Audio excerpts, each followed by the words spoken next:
ایک اور رشتہ بہت ملائم اور نازک جو گھر کے اندر ہوتا ہے وہ تھا امام حسین سے. امام حسین سے عمر میں چھوٹے ہونے کی وجہ سے امام حسین کا تعلق جو تھا نا عباس علمدار سے وہ علی اکبر جیسا تھا. اور یہ بات کم بتائی جاتی ہے, کم پڑھی جاتی ہے, مگر کربلا میں جب یہ بات شہادت کربلا پڑھی جاتی ہے تو یہ بات سامنے آتی ہے, جیسے آپ نے بھی کہا کہ انہوں نے دل سے چاہا کہ عباس ایک مرتبہ بھائی کہہ دے.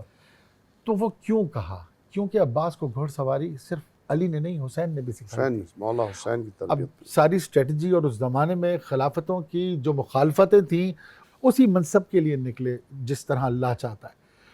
تو جس طرح علی نے اپنی ذوالفقار صرف انہی مقاصد کے لیے نکالی, عباس پر بھی وہ سنت عائد ہو گئی کہ جس وقت وہ تلوار باہر نکلی تو امام کے حکم سے نکلی.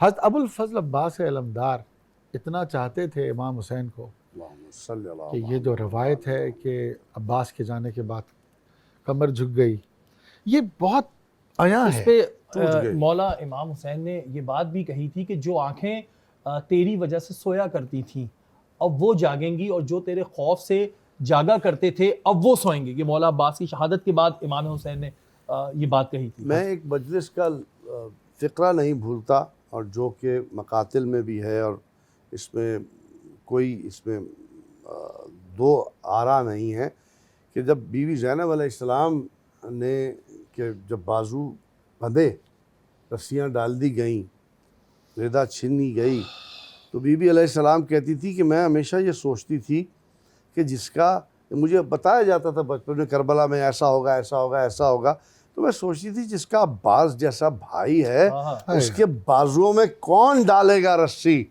تو اب میں دیکھتی ہوں کہ ہائے میرے عباس, دیکھ کیا حال ہو گیا میرا.